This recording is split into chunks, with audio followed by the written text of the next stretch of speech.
हम चर्चा शुरू कर सकते हैं। अभी कम लोग हैं, लेकिन जैसे जैसे लोग जुड़ेंगे तो अभी तक कौन किस समय कहाँ से ज्वाइन किया है, मुझे नहीं पता किस समय का आप जुड़े हैं। लेकिन जहाँ से भी जुड़े हैं, जितना भी समझ में आया उसमें कहीं पे कोई बात है, कोई प्रश्न है तो हम चर्चा करते हैं। हमारे पास आधे घंटे से ज़्यादा का समय है। और हम आप लोगों से सुनना चाहेंगे ज़्यादा। और जहाँ पे ज़रूरत होगी वहाँ पे हम जरूर बात करेंगे। और जो बिंदु पर बात होगी उस स्लाइड को भी हम खोल लेंगे। कोई ऐसा नहीं है। तो बताइए, आप हैंड रेज कर सकते। Longitude latitude. हाँ, सर, लॉन्जिट्यूड लैटिट्यूड अपने खेत का भी निकाल सकते हैं। बिल्कुल आपके मोबाइल में वो रहता है। और एक ये रहता है, एक ऐप रहता है जिसको आप चाहें तो डाउनलोड कर सकते हैं। वो ऐप जो है वो ये है। एक मिनट में बताता हूँ। अ, एक ऐप होता है जो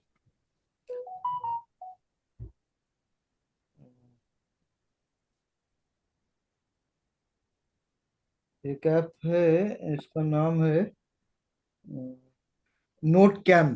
NOTE नोट, CAM, कैम। वो नोट कैम एक ऐप होता है, प्ले स्टोर में मिलेगा। उस नोट वो बेसिकली एक कैमरा है। आप किसी भी स्थान का फोटो ले सकते हैं। और जब वो आप फोटो लेंगे तो उसमें वो डिटेल मांगता है, जो आप उस फोटो में ही लिखा हुआ आएगा। आप उसमें लैटिट्यूड लॉन्गिट्यूड ऑटोमेटिकली आता है। बाकी किस स्थान का है, कौन से प्लॉट का आपके अपने खेत के लिए, वो आप कर सकते हैं। तो नोट कैम जो है वो आप इस्तेमाल कर सकते हैं। नोट कैम से कैसे चित्र आता है उसका एक उदाहरण मैं ग्रुप में डाल दूंगा। मेरे पास कई सारे हैं, मैं इस्तेमाल करता हूँ जब अलग अलग जगह। तो नोट कैम से आपको अपने स्थान का, उस जगह का, मतलब आपके अगर मान लीजिए 10 एकड़ की जमीन है, 10 एकड़ की जमीन में आप अगर 20-25 मीटर दूर दूर जाके अगर फोटो खींचेंगे तो उसमें आप जब बाद में देखेंगे तो उसमें फर्क आएगा। तो ये है, GPS मैप कैमरा होता है ये। नोट कैम से भी ले सकते हैं। इसके कई सारे ऐप हैं। जो ऐप आपको अच्छा लगे प्ले स्टोर में जाके, मुझे किसी ने बताया कि नोट कैम है तो उनके कहने पे मैंने डाउनलोड कर लिया, मैं उसको इस्तेमाल करता हूँ। अलग अलग है। तो उससे आप तो ले ये सकते लॉन्जिट्यूड लैटिट्यूड डाल के अपने एरिया का अपन पूरा निकाल सकते हैं क्या सर? सनराइज सनसेट और पूरा पंचांग का हैं। जो जो 16। सनराइज सनसेट जो है वो तो आपको देखना पंचांग से है। ठीक है। पंचांग में आप अपने जगह का, जैसे ऐप वाला जो पंचांग है, जो ऐप के रूप में है, उसमें आप अपने स्थान का नाम लिखेंगे तो वहां के हिसाब से आएगा। मैंने जो दिखाया वो उज्जैन इसलिए लिखा क्योंकि भारत का क्या मतलब, एक समय में विश्व का केंद्र उज्जैन माना जाता था। उज्जैन से सारी गणनाएं होती थी। अभी नहीं होती हैं, लेकिन वैदिक काल में केंद्र जो है, विश्व का जो केंद्र है, पूरे पृथ्वी का जो केंद्र है, वो उज्जैन को माना जाता था। और उसका एक वैज्ञानिक कारण है। और वो कारण ऐसा है कि अंतरिक्ष से जब सबसे पहले जब अंतरिक्ष में उपग्रह छोड़ा गया था, और वो जब पृथ्वी के चारों तरफ घूम रहा था और चित्र ले रहा था, तो जब भी वो इस तरफ से चित्र लेता था, मतलब जो पृथ्वी का जो आधा भाग है वो होता था, तो जहां से भी लेता था चित्र, वो एक बिंदु जो है वो हर समय दिखता था। और उस बिंदु को जब डिटेल में देखते थे तो नासा का ये फाइंडिंग है। तो वो जगह हर बार जो है वो बिंदु, मतलब वहां से जैसे एक अलग ऊर्जा निकल रही है, उसके हिसाब से वो दिखता था। क्योंकि जो चित्र आते थे उसमें, तो वो एक अलग ग्लो करता था। तो वो स्थान जो था वो उज्जैन का जो महाकालेश्वर मंदिर, जो महाकालेश्वर वो है। ये नासा का बताया। वैदिक काल में उज्जैन को केंद्र माना जाता था। अभी जो हम आगे बात करेंगे इसकी। कि कैसे हमको ये करना है। लेकिन जब पंचांग में आप देखेंगे या जो पंचांग है उसमें देखेंगे, ऐप वाला पंचांग नहीं, जो दूसरे पुस्तक फॉर्म में जो आता है, तो उसमें तो अलग अलग स्थान के हिसाब से सभी का वो दिया हुआ रहता है, समय दिया हुआ रहता है। वो समय जो है वो भारतीय समय के अनुसार रहता है, इंडियन स्टैंडर्ड टाइम जो आईएसटी जिसको हम बोलते हैं, उसके अनुसार पंचांग में वो समय दिया हुआ रहता है। और पंचांग में और एक आखिर में एक रहता है जो लिस्ट रहता है, जिसमें उस समय से अलग अलग जो स्थान है उसका दूरी के अनुसार कितने कितने समय का परिवर्तन है वो उसमें दिया हुआ रहता है। उसका एक आकलन, उसका एक गणित दिया हुआ रहता है। उसको आप अपने स्थान के लिए कैसे उसका आकलन करेंगे, उसके बारे में भी हम बात करेंगे परसों, मेरे ख्याल से चौथे दिन का जो है उसमें ये आएगा। तो ये मतलब जब हम इसकी बात करें तो इससे संबंधित जो भी ज्ञान हमें चाहिए, जो भी जानकारी चाहिए, जो भी समझ चाहिए, वो जानना तो जरूरी है। तो जहां तक मुझे समझ में आता है, मुझे पता है, या मैं उसको एकत्रित कर सकता हूँ, वो मैं आपके सामने प्रस्तुत करने का प्रयास कर रहा हूँ, करूंगा। ये जो आपने जो बताया, एक तो हिंदू हिंदू का था और दूसरा क्या था सर? हिंदू कैलेंडर है, जो एक ऐप है, उसी ऐप के साथ उसके बाद में? हाँ, उसके साथ एक और आता है, इंडियन स्काई, जो उसके साथ रिलेटेड है, कनेक्टेड है। ऐप अलग अलग है, लेकिन इंडियन स्काई ऐप जो है उससे, उसमें क्या है कि आप जो वास्तविक रूप से जो ग्रह नक्षत्र और राशि, उनका जो स्थिति है, मान लीजिए अभी मैं जहां पे बैठा हुआ हूँ या आप जहां पे बैठे हुए हैं, इंडियन स्काई का ऐप अगर आपके मोबाइल में है, और अभी जो समय हो रहा है रात के 9:04 हो रहे हैं, तो सूर्यास्त हो चुका है, रात है। लेकिन सूर्य को अगर आप देखना चाहते हैं तो सूर्य तो हमारे विपरीत दिशा में है पृथ्वी के। लेकिन उस इंडियन स्काई के ऐप से आप जब मोबाइल को सामने रख के घुमाएंगे, तो उसमें आपको सूर्य की स्थिति, चंद्र की स्थिति, विभिन्न ग्रहों की स्थिति, राशि नक्षत्रों की स्थिति आपको उसमें आकाश में पूरे पृथ्वी का जो गोला आकार है, उसमें जिस भी दिशा में जिधर भी है वो आप उसमें देख सकते हैं। आप मोबाइल को घुमाएंगे, ऊपर की तरफ करेंगे, नीचे की तरफ करेंगे, उसमें दिखेगा, बड़ा अच्छा लगता है, मतलब मजा आता है, और ज्ञान भी बढ़ता है, समझ भी आती है। वो हिंदू कैलेंडर के साथ जुड़ा हुआ है। तो हिंदू कैलेंडर को डाउनलोड करना होगा, और हिंदू कैलेंडर में जो हमने दिखाया था, मैं उसको फिर से ये करता हूँ, शेयर करता हूँ, तो आएगा उसमें। मैं पीछे जाता हूँ उसके, जो हमने अ, ये यहाँ पे जैसे देखिए, जो समय हमने बताया है, ये समय पे जब हम उसमें क्लिक करेंगे उस ऐप के अंदर, जब समय पे क्लिक करेंगे तो या जो राशि है, जैसे समय नहीं, जो राशि है, जैसे जो नीले रंग से लिखा हुआ है, ये चित्र जो है वो हिंदू कैलेंडर का है, पंचांग का, हिंदू कैलेंडर के अंदर हम पंचांग में, तो जैसे विशाखा नक्षत्र है, विशाखा नक्षत्र में अगर हम क्लिक करेंगे और हमारे मोबाइल में अगर इंडियन स्काई डाउनलोड किया हुआ है, तो वो विशाखा नक्षत्र में क्लिक करने पर वो सीधे इंडियन स्काई में लेके जाएगा, और विशाखा नक्षत्र को हम देख सकते हैं वास्तविक रूप से कि वो कहाँ पे है, किस दिशा में, हम हमारे से किस तरफ है, आकाश में ऊपर की तरफ है, या सामने है, नीचे है, पूर्वी दिशा में, पश्चिम दिशा में है, विपरीत दिशा में है। इसी तरीके से अगर हम देखें, मिथुन राशि है या पुनर्वसु नक्षत्र है, ये सारे जो है हम वास्तविक रूप से देख सकते हैं अगर इंडियन स्काई साथ में हम डाउनलोड करते हैं। ये इस ऐप का ये मतलब एक कह सकते हैं कि इसकी एक विशेषता है। बाकी जैसे दिक पंचांग है, उसका भी ऐप आता है। अभी सभी प्रकार के जो पंचांग है वो ऐप फॉर्म में आता है आसानी के लिए। तो उसमें आप उसमें स्थान चुन सकते हैं, जैसे हमने यहाँ पे दिखाया कि उज्जैन लिखा हुआ है, तो ये उसमें सेटिंग में जाके जब आप प्लेस चुनते हैं, तो उस स्थान के अनुसार वो आता है। आप अपना स्थान लिखेंगे तो उसके अनुसार वो सारे समय और सारे जो गणना है उस समय के अनुसार होती है। तो ऐप से ये आसानी है कि आपको अक्षांश देशांतर के ऊपर गणित करने की जरूरत नहीं है। लेकिन वो कैसे किया जाता है उसके लिए हम उसको बताएंगे कि उसका आधार क्या होता है, कैसे होता है, समझने के लिए। कौन सी पंचांग बोले आप, दृक पंचांग क्या? दृक पंचांग है, दाते पंचांग है, सभी का ऐप आता है। लेकिन हिंदू कैलेंडर और इंडियन स्काई जो है, मैं खुद उसको ज्यादा प्रेफर करता हूँ। उसका कारण ये है कि इसमें कुछ इस तरह की खुराफात करने को मिलता है जो मजा भी आता है, ज्ञान भी बढ़ता है, समझ भी आता है। और ये है सारी बातें।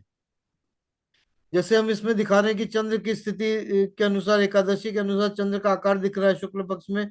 चंद्र जो है एकादशी में है, तो कुछ 4 दिन के बाद पूर्णिमा है, 5वें दिन। तो चंद्र जो है काफी बड़ा दिख रहा है। तो ये तो चित्र में हम देख रहे हैं, लेकिन वास्तविक में आज इस समय तिथि के अनुसार अगर हम देखना चाहें तो इंडियन स्काई से देख सकते हैं। ये उसका विशेषता है।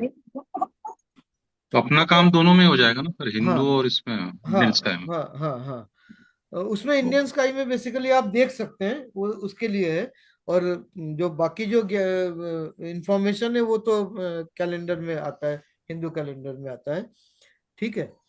तो कल और आज के ऊपर हम आप सभी से थोड़ा सा समझना चाहेंगे कि अभी तक जितना हम चले हैं वो जो जितना भी हमने समय में जो भी समझा है, देखा है, सीखा है, वो कैसा लगा। और आगे और उत्साह कैसा है आप लोगों का, ये उपयोगी है कि नहीं, ये सारी बातें हम आप लोगों से थोड़ा सुनना चाहते हैं कि सही दिशा में जा रहे हैं कि नहीं। अनम्यूट कर लें सभी और बताइए।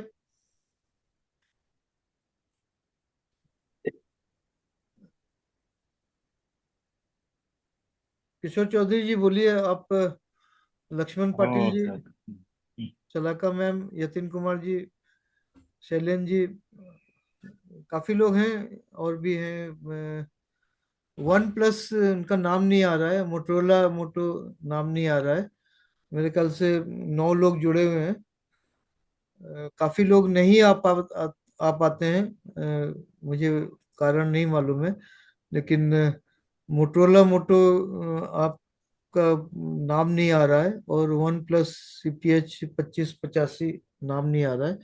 तो अनम्यूट करके थोड़ा सा परिचय भी दीजिए और थोड़ा बताइए आपको कैसा लग रहा है, उपयोगी हो रहा है कि नहीं, थोड़ा अपने बारे में बताइए। नमस्कार सर, मेरा नाम भव्या राय है। हाँ, कल आप थी भाविया राय, कल थी आप। हाँ। उपयोगी हो आप रहा है। आप अभी स्टूडेंट है मेरे ख्याल से, पढ़ाई कर रही हैं। मेरे आपकी जी आवाज बहुत धीमे अभी आ रही है। जी सर, अब आ रही है। हाँ, अभी ठीक आ रही है। आपने अभी तक जो भी बताया मेरे लिए सब कुछ एक नई जानकारी थी जो मुझे बहुत रुचिकर लग रही है। और अभी मैं सीख रही हूँ कि आप क्या समझाने की कोशिश कर रहे हैं। शायद ये मेरे आगे उपयोग में आए। समझ में आ रहा है ना, अभी तक जितना हमने हाँ, बताया वो अभी तक तो थोड़ा थोड़ा समझ में आ रहा है। सारा कुछ प्रकृति और विज्ञान दोनों मिला के ही है। इसमें कोई चीज ऐसा नहीं है जो अवास्तविक है या काल्पनिक है। कोई भी ऐसा तथ्य नहीं है जो काल्पनिक है।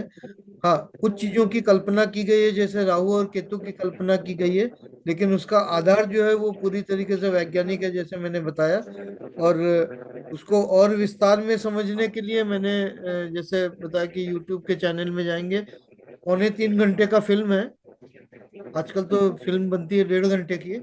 लेकिन वो जो है वैदिक कृषि पंचांग, वो पूरा 3.25 घंटे का है। काफी लोगों ने देखा है और उसके बाद ही मेरे साथ संपर्क में आए हैं। और उसमें बहुत विस्तार में चीजों को बताया, हमने समझाया है। और जी हमारे लिए जानना भी जरूरी है। यतिन कुमार जी, आप कुछ कहना चाह रहे हैं?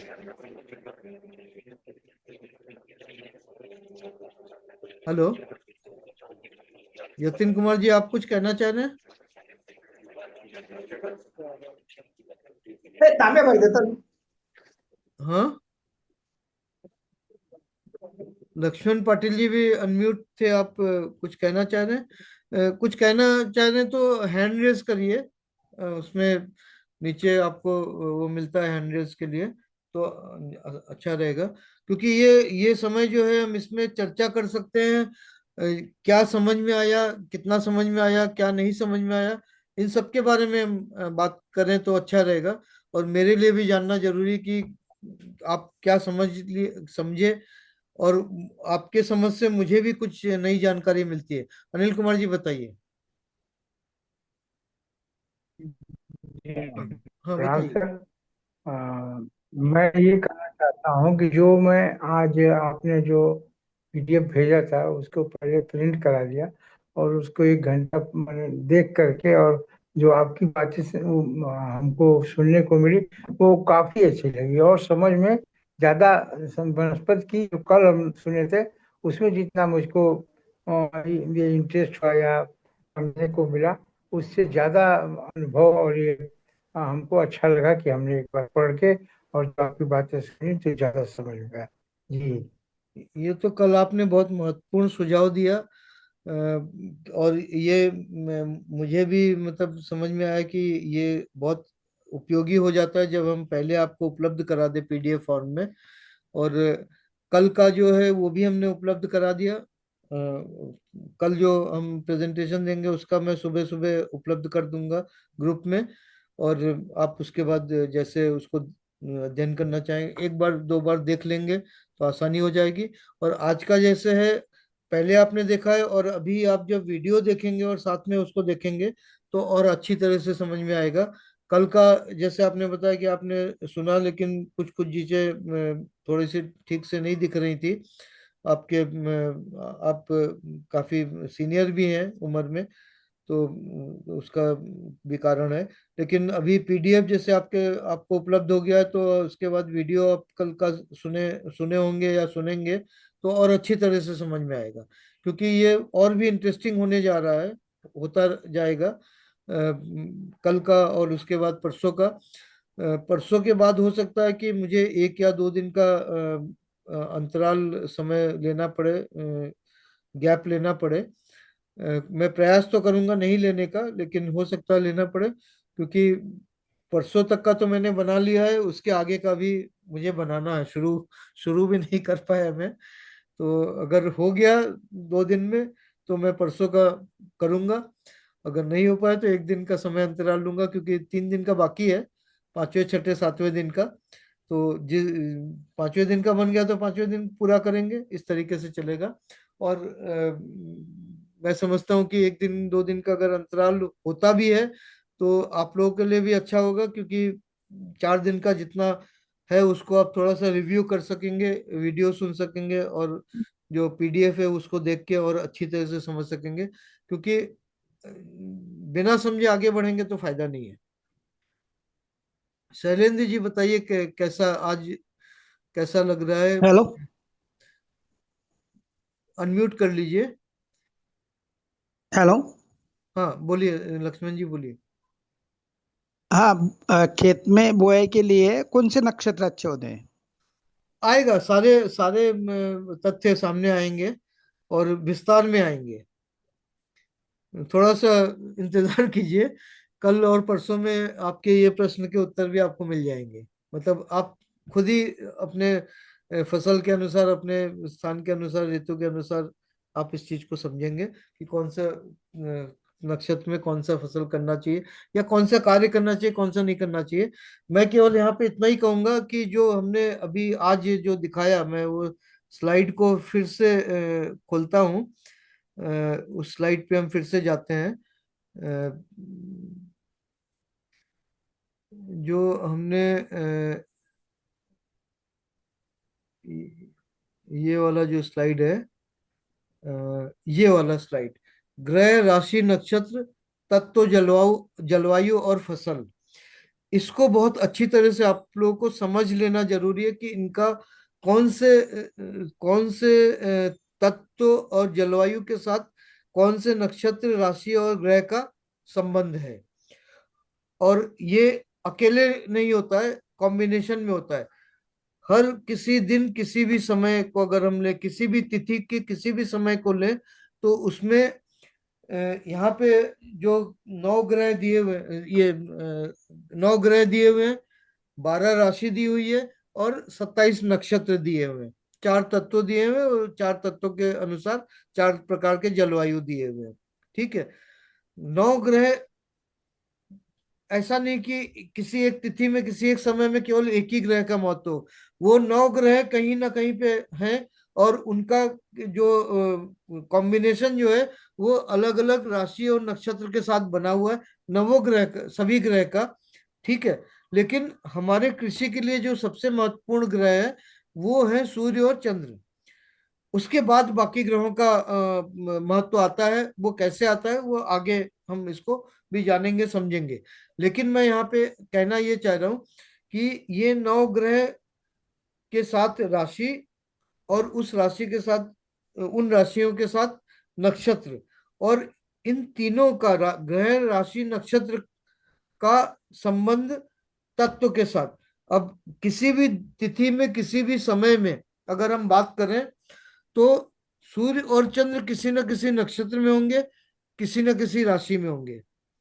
सूर्य और चंद्र या कोई भी ग्रह एक समय में, किसी एक समय में, किसी एक तिथि के किसी एक समय में एक ही राशि में गोचर कर सकते हैं, एक ही नक्षत्र में गोचर कर सकते हैं। ठीक है। तो वो राशि, नक्षत्र, और अगर हम यहाँ पे और सूर्य और चंद्र का ही अगर ले, तो सूर्य और चंद्र एक साथ राशि में और नक्षत्र में, ये जरूरी नहीं कि सूर्य और चंद्र एक ही राशि में एक समय में हो भी सकते हैं, नहीं भी हो सकते। एक ही नक्षत्र में है, हो भी सकते हैं, नहीं भी हो सकते हैं। वो हम जब पंचांग में आगे देखेंगे तो हम जानेंगे कि कैसे होता है ये। लेकिन उनका जो प्रभाव है तत्व के अनुसार, जलवायु के अनुसार, वो हमको बहुत गहराई से समझ लेना जरूरी है। वो इसलिए जरूरी है क्योंकि हमारे फसल की अवस्था कोई भी हो, खेत की तैयारी कर रहे हैं, खेत की जुताई शुरू कर रहे हैं, या फसल की कटाई कर रहे हैं, या फसल की कटाई के बाद उसको सुखाना है, या उसकी जो वो करते हैं, जैसे धान गेहूं की फसल जब लेते हैं तो उनको जब कटाई के बाद सुखाते हैं, उसके बाद उसका जो विनोइंग करते हैं, अंग्रेजी में, हिंदी का शब्द मुझे अभी याद नहीं आ रहा है। तो ये सारे जो कार्य हैं उनका जलवायु के अनुसार प्रभाव पड़ता है। जलवायु अगर ठीक नहीं है तो वो कार्य ठीक से नहीं होगा।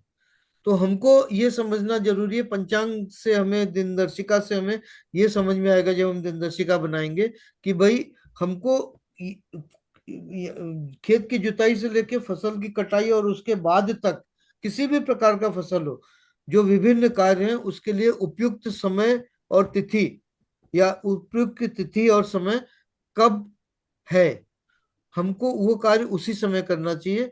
उसके विपरीत समय में, विपरीत अवस्था में, विपरीत जलवायु में अगर करेंगे तो हमें कार्य ठीक से नहीं होगा, नुकसान हो सकता है, होता है। ये है बात। तो ये मुख्य बात ये है। बाकी इसका जो विस्तार है कि कौन सा कार्य किस नक्षत्र में करना चाहिए वो तो हम बता देंगे। लेकिन हमने बताया कि भाई आपको ये कार्य चित्रा नक्षत्र में करना है, जब चंद्र चित्रा नक्षत्र में या सूर्य चित्रा नक्षत्र में। एक उदाहरण के लिए मैं कह रहा हूं कि आपको इस फसल की बुआई तब करनी चाहिए, उसका आधार क्या है? मैंने बोल दिया इसलिए आपने कर लिया, उसको मान लिया, वो सही है कि नहीं आपके फसल के लिए, आपके स्थान के लिए, आपके ऋतु के लिए? ये बुआई तो के लिए जानना तो, समझना है। हाँ। हाँ, बुआई के लिए तो चंद्र के जो नक्षत्र है, समझ लो हाँ, आश्लेषा है, चित्रा, मृग, यही इस पे चलता है। नहीं, मैं इसीलिए कह रहा हूं कि इसका आधार क्या है ये हम समझेंगे। हम, आपका जो सवाल है वो आगे आएगा कि ये नक्षत्र में ये कार्य करना चाहिए और ये कार्य नहीं करना चाहिए। लेकिन उसका आधार समझना जरूरी है ये नहीं कि आपने जैसे पूछा मैंने बता दिया कि वे इस नक्षत्र में आपको ये कर सकते हैं, करना चाहिए। नहीं, हम ठीक है, हमने बताया, हम गलत नहीं बताएंगे, लेकिन आप उसको एज इट इज लेने के बजाय अगर उसको जानकारी पूरी रहेगी, समझ पूरी रहेगी, तब उसको उपयोग भी आप सही पूरी तरीके से करेंगे और उसका पूरा फायदा मिलेगा। मैं केवल इतना ही कहना चाह रहा हूँ। ठीक है। सूर्य उत्तरायण में रहता तब दिन बड़े आते हैं ना। हाँ, सूर्य जब, उत्तरायण में रहते हैं। हाँ, सूर्य जब उत्तरायण में रहता है, मतलब उत्तरी गोलार्ध में जब रहता है, हाँ, सूर्य उत्तर जब गोलार्ध उत्तरी में। गोलार्ध में रहता है तब दिन बड़े होते हैं। और जब जैसे मैंने तारीख बताया था कि 22 मार्च से 21 नहीं, 22। फरवरी तक, ये हाँ 21 हाँ, जून तक, 22 मार्च से 21 जून तक प्रतिदिन प्रतिदिन दिन बड़ा होता जाता बढ़ता है, जाता। रात छोटा हाँ, होता दिन। जाता है तो उत्तरी अच्छा। गोलार्ध में, उत्तरायण में है। लेकिन 22 जून के बाद सूर्य जो है दक्षिणायन हो जाता है, लेकिन रहता तो उत्तरी गोलार्ध में से 21 सितंबर तक। दिन रात से बड़ा होता है, लेकिन क्रमिक रूप से छोटा होता चला जाता है, लेकिन फिर भी रात से बड़ा रहता है। 21 सितंबर को दिन और रात बराबर हो जाते हैं। उसके बाद दिन छोटा होना शुरू हो जाता है, रात बड़ा होना शुरू हो जाता है। 22 दिसंबर को दिन सबसे छोटा होता है, रात सबसे बड़ा होता है। ये बात उत्तरी गोलार्ध के लिए है। ठीक इसी का विपरीत दक्षिणी गोलार्ध के लिए है। ठीक इसी का विपरीत दक्षिणी गोलार्ध में, यहाँ पे जो हो रहा है, यहाँ पे भारत में या मध्य भाग में, जो मिडिल ईस्ट जिसको कहते हैं, या यूरोप में या जापान में, ऑस्ट्रेलिया में, दक्षिण अफ्रीका में या दक्षिण अमेरिका में इसके ठीक विपरीत समय में होता है। ठीक है, यहाँ पे जिस समय जो ऋतु आती है उसके ठीक विपरीत समय में दक्षिणी गोलार्ध में आती है ना। अक्षांश रेखांश जब निकालते हैं अपन, वो सूर्य का अक्षांश रेखांश होता है क्या? नहीं, अक्षांश और रेखा, देशांतर और अक्षांश होता है। अक्षांश का मतलब है पृथ्वी को उत्तर उत्तर और दक्षिण में चारों तरफ से जब विभाजित किया गया है गोला बना के। पृथ्वी तो गोलाकार है, विषुवत हाँ। रेखा जो है पृथ्वी के बीचों बीच है।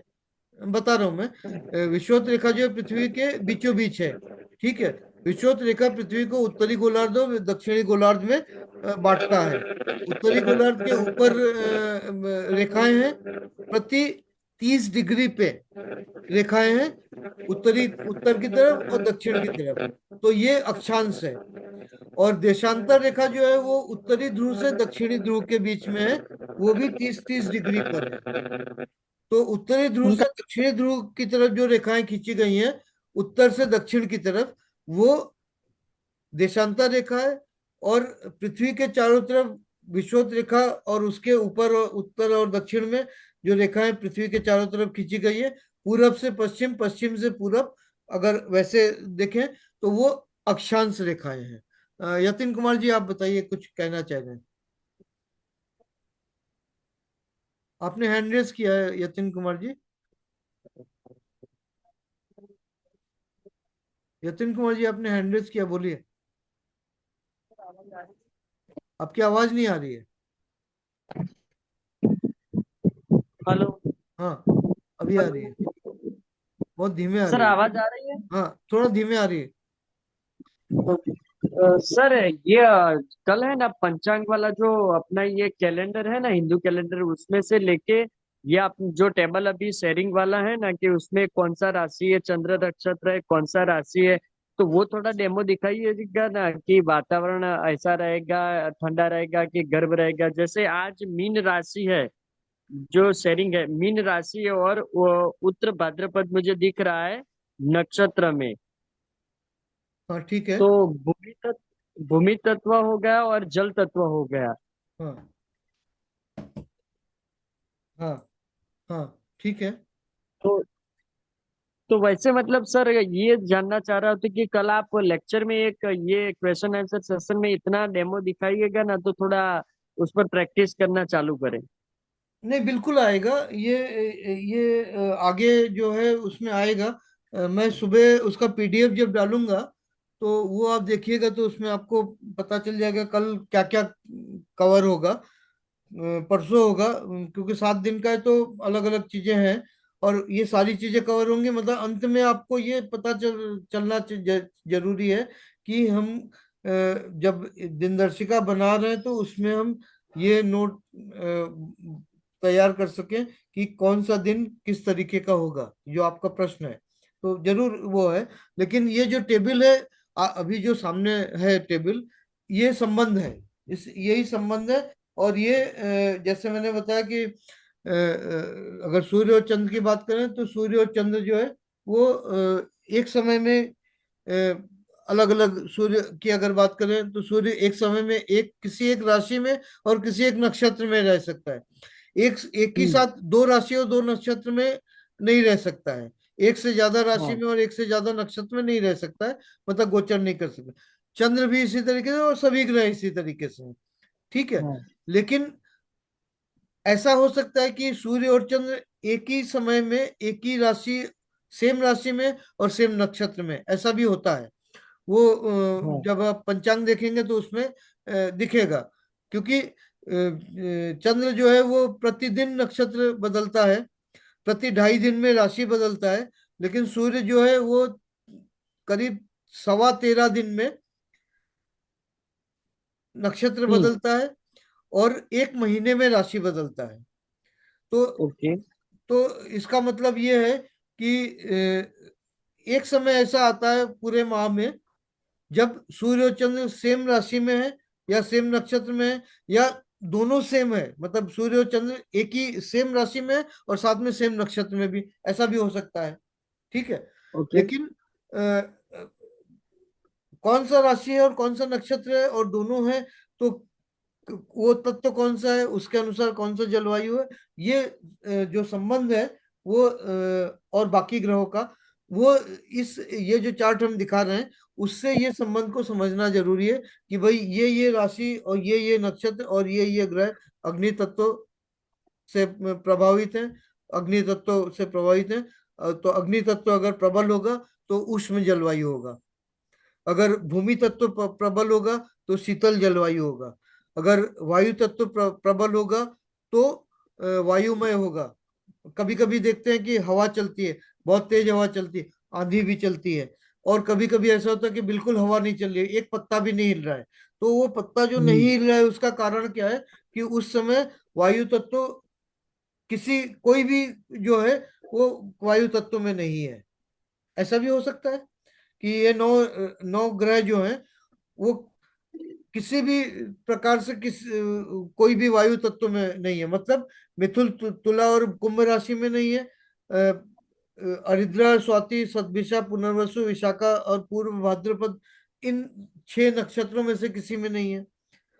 प्रमुखता हमको ये देखना है सूर्य और चंद्र, क्योंकि सूर्य जो है उससे हमको जो ऊर्जा मिल रही है, और चंद्र जो है हमारे सबसे नजदीक का ग्रह है, इसके लिए उसके साथ अगर हम देखें तो दूरी के अनुसार हमने जो दिया है, जो ग्रह जितना नजदीक है और उसका जो आकार है उससे जो उससे जो आकार के अनुसार उससे जो जितना बल उससे मिलता है पृथ्वी को, या ऊर्जा मिलती है, या गुरुत्वाकर्षण बल आपस में जो कार्य करता है, उसके अनुसार ये सारी चीजें होती हैं। तो कितना दूरी है या कितना नजदीक है, कितना प्रबल है या कितना कम है, उसके अनुसार। और ये है, तो ये जो चार्ट है इसको थोड़ा सा बहुत गहराई से समझना इस तरीके से जरूरी है कि ये मतलब राशि और नक्षत्र और ग्रह, जैसे ही हम अगर नाम लेते हैं कि बृहस्पति ग्रह, तो हमको तुरंत ध्यान में आना चाहिए कि भाई वायु तत्व का है। वायु तत्व का मतलब हवा चलने वाली वो मौसम हो सकता है। अगर मिथुन तुला और कुंभ राशि की बात कर रहे हैं तो भी वायु तत्व है।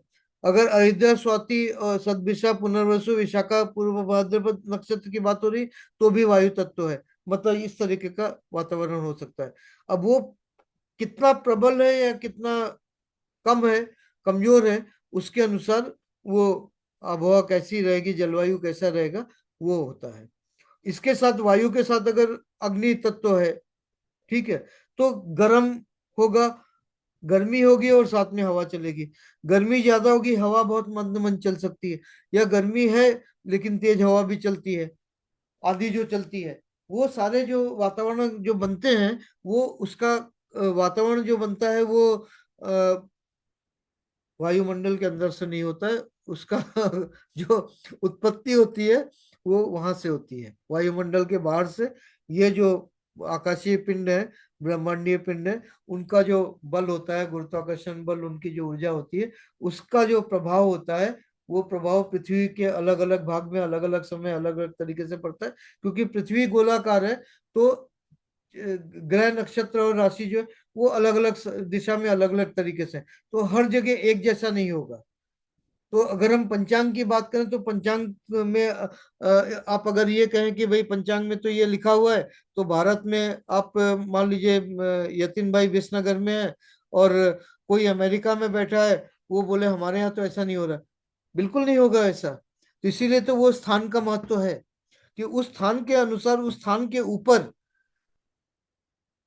ऊपर कौन सा राशि ग्रह नक्षत्र वहां से किस तरीके से और उसका प्रभाव उस जगह पर कैसे पड़ा, उसके अनुसार ये तय होता है। तो ऐसा नहीं कि पंचांग में लिखा हुआ है कि ऐसा होगा तो पूरे भारत में ऐसा होगा, नहीं ऐसा नहीं होगा पूरे भारत में। हम किस स्थान की बात कर रहे हैं उसके अनुसार होगा ये, उसी को तो समझना है। और उसी के अनुसार आप जिस स्थान में है, उस स्थान में आपकी फसल जहां पर है, उस स्थान पर क्या प्रभाव पड़ रहा है, मतलब कलेक्टिव रूप में, एक एकत्रित रूप में प्रभाव जो पड़ रहा है वो कैसा है, और उस प्रभाव से क्या हो रहा है। उस प्रभाव से कुछ ऐसे भी ये होती है, घटनाएं होती है जो हमारे लिए नुकसानदायक हो सकता है। तो उससे बचाव के लिए हमको क्या उपाय करना है कि वो नुकसान कम से कम हो। हम नुकसान को टाल नहीं सकते लेकिन कम तो कर सकते हैं। पंचांग तो बना इसीलिए कि हमको पहले से पता हो, हम पहले से पूर्वानुमान लगा सके, पहले से हमको, हम जो ज्योतिष जो है, ज्योतिष का जो विषय है वो इसीलिए है कि हम पहले से की चीज को जान ले, समझ ले, और उसके अनुसार जो सही समय है उस समय सही कार्य करें, और जो समय सही नहीं है उस समय हम सही कार्य को नहीं करें। या उस वो समय अगर हमारे लिए सही नहीं है तो उससे जो नुकसान होने वाला है उससे हम बचा जा सके।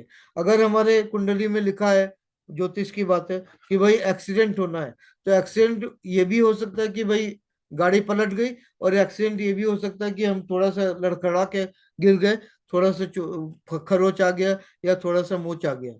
दोनों एक्सीडेंट है, दुर्घटना दोनों है। लेकिन दुर्घटना अगर हमें पहले से पता है कि ये समय ये दिन हमारे लिए थोड़ा सा दुर्घटना हो सकता है, तो ये वो समय अंतराल में हम थोड़ा सा संभल के चलेंगे। अगर संभल के चलेंगे तो हम उससे उस दुर्घटना के प्रभाव को कम कर सकते हैं, जैसे मैंने उदाहरण दिया। तो इसी तरीके से कृषि में हम इस चीज को कर सकते हैं। आगे हम इसको समझेंगे, आगे, अभी तो आज दूसरा दिन है, हम धीमे धीमे आगे बढ़ेंगे चीजों को समझते हुए। तो थोड़ा सा समय है, मेरे ख्याल से आधे मिनट का समय रहेगा। तो राहु और केतु के बारे में बताएं। राहु और केतु का मैं ऐसा ही कहूंगा कि जो वीडियो है यूट्यूब में, उसमें बहुत विस्तार में मैंने बताया है, उसको आप देखिए तो पूरी तरीके से समझ में आ जाएगा कि राहु और केतु का महत्व क्या है, राहु और केतु को हम इतना महत्व क्यों देते हैं, उसमें बहुत विस्तार में हमने बताया है। क्योंकि यहाँ पे अभी हमारे पास समय कुछ सेकंड का ही है, तो अगर हम बताना चाहेंगे भी तो समय नहीं है अभी, थोड़ी देर में ऑफ हो जाएगा। ठीक है। एक एक सेकंड। हेलो। हाँ बोलिए।